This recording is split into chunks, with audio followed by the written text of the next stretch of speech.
अलविदा टीवी के YouTube channel पर आप लोगों का एक मरतबा फिर दिली इस्तकबाल है। आज जिस टॉपिक पर हम बोलने जा रहे हैं वो मेंटेनेंस का टॉपिक है। मेंटेनेंस, जिसे आम ज़ुबान में गुजारे की रकम या इसी तरह से खाउटी का शब्द भी है जो इसके लिए प्रचलित है हमारी मराठी भाषा के अंदर में, और उर्दू वाले इसके लिए कभी नफ़क़े का लफ्ज़ भी इस्तेमाल करते हैं। तो गुजारे की रकम, नफ़का, मेंटेनेंस, खाउटी, इसके बारे में जो ज़रूरी कानूनी जानकारी है वो आज के एपिसोड में हम आपको देंगे।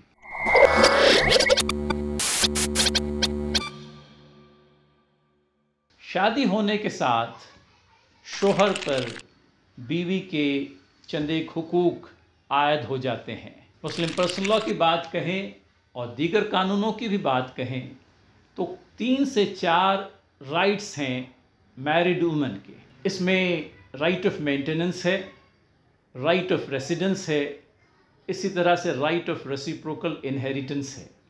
अगर मुस्लिम महिला है तो उसे राइट ऑफ डावर भी है, अपना तयशुदा महर पाने का हक उसको पर्सनल लॉ के चलते दिया गया है। तो right of maintenance, right of residence, right of reciprocal inheritance and in case of Muslim women right of Dawar.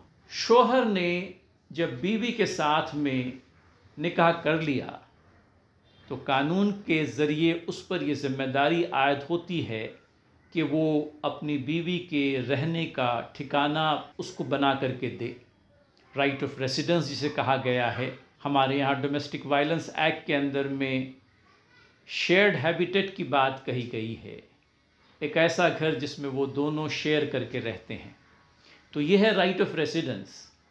A married woman has a right to reside in the place where the husband is reside. फिर इसी तरह से right of maintenance है, बीवी का ये हक है और बच्चों का भी कि बीवी अपने शोहर से, बच्चे अपने बाप से अपने गुजारे की रकम मेंटेनेंस हासिल करें।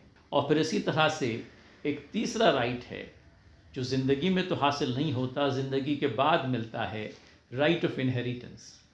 अगर शोहर का पहले इंतकाल हो गया तो बीवी उसके माल में उसकी वारिस ठहरती है, और अगर बीवी पहले इंतकाल कर गई और अगर वो अपने पीछे कोई माल छोड़ गई है तो शोहर उसका वारिस ठहरता है। और फिर इसी तरह से ये भी समझ लेना चाहिए कि मुस्लिम महिलाओं को उनके अपने पर्सनल लॉ ने राइट ऑफ डावर भी दिया है।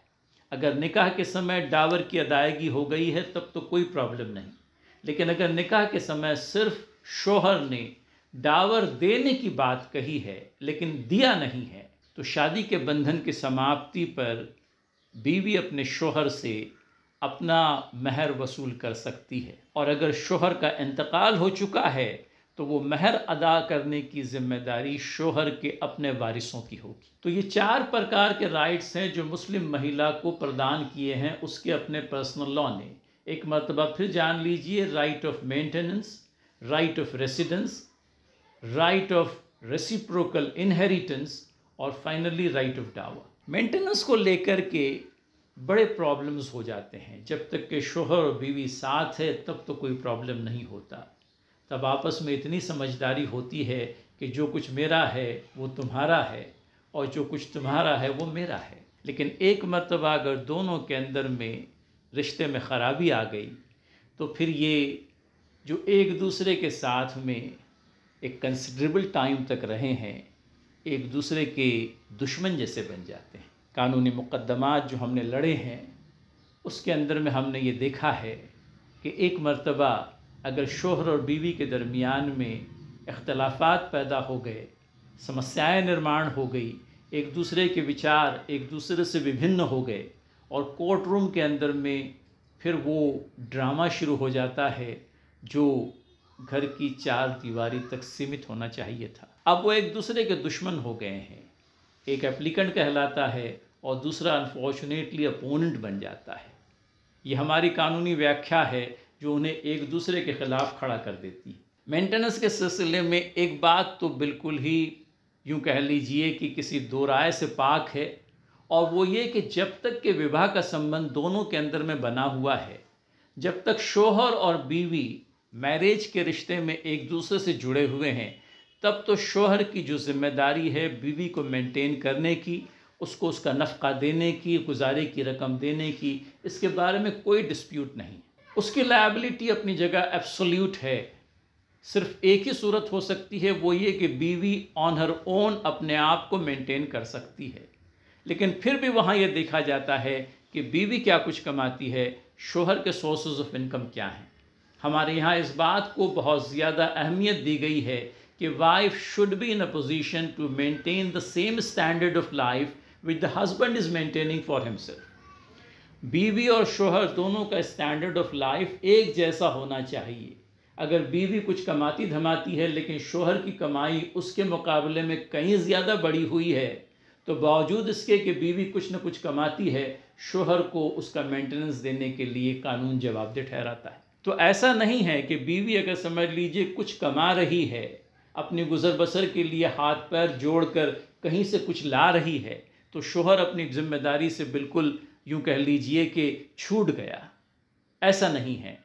Husband continues to be liable even to maintain a wife who to certain extent is able to maintain herself. फिर प्रॉब्लम उस वक्त होती है जब इन दोनों के बीच में अलहदगी हो जाती है, विवाह विच्छेदन हो जाता है, डिवोर्स हो गया। अब डिवोर्स होने के बाद में हस्बैंड ये कहता है कि मैंने तो उसको डिवोर्स दे दिया, अब डिवोर्स के चलते वो मेरी पत्नी नहीं रही और मेंटेनेंस देने की जवाबदारी से मैं अब विमुक्त हो गया। लेकिन यहाँ पर कानून को समझते चलिए, ख़ास करके डोमेस्टिक वायलेंस एक्ट के अंदर में पीड़ित महिला की जो व्याख्या है, एग्रीव्ड पर्सन की जो व्याख्या है, उसके अंदर में एक ऐसी महिला भी आती है जो आज की तारीख में पीड़ित है या कल की तारीख में पीड़ित थी। तो जब हम इस व्याख्या को देखते हैं तो इसके अंदर में वो औरत भी चली आती है जो आज भी शोहर के साथ में निकाह के रिश्ते में, शादी के रिश्ते में बंधी हुई है, और वो औरत भी जिसका विवाह विच्छेदन हो गया है, जिसका निकाह समाप्त हो गया है। तो आप ये कहकर के अपना पल्ला नहीं झाड़ सकते कि अब हम दोनों के दरमियान में डिवोर्स हो गई है और मेरी मुतल्लका औरत को, अपनी तलाक दी हुई बीवी को मेंटेन करने के लिए मैं जवाबदेह नहीं हूँ। डोमेस्टिक वायलेंस एक्ट यकसा तौर पर शोहर को अपनी बीवी को मेंटेन करने की बात कहता है और इसी तरह से शोहर को अपनी डिवोर्स्ड वाइफ को मेंटेन करने की भी बात कहता है। तो इस बात का ध्यान रखें, मेंटेनेंस आज की तारीख में बीवी का या डिवोर्स्ड वाइफ का एक एब्सोल्यूट राइट बन करके रह गया है। मेंटेनेंस के सिलसिले में और भी जानकारी आपको एक और एपिसोड के माध्यम से हम देना चाहेंगे, क्योंकि ये एक ऐसा टॉपिक है जिसको हर वक्त कहीं ना कहीं कोई ना कोई समाचार में, किसी न्यूज़ मीडिया के अंदर में ये बात चली आती है, और हमारी महिलाओं को इस बात की जानकारी होनी चाहिए कि मेंटेनेंस के सिलसिले में कानून क्या कहता है। नो योर लॉस के इस एपिसोड के अंदर में आप लोग शरीक रहे और हमारी हिम्मत बंधाई, इसके लिए हम आपका धन्यवाद करते हैं। और आइंदा एपिसोड में मेंटेनेंस को रिलेट करके जो बातें इस एपिसोड में कवर होने से रह गई थी, हम आइंदा एपिसोड में कवर करने की कोशिश करेंगे। तब तक के लिए आज्ञा दीजिए। धन्यवाद।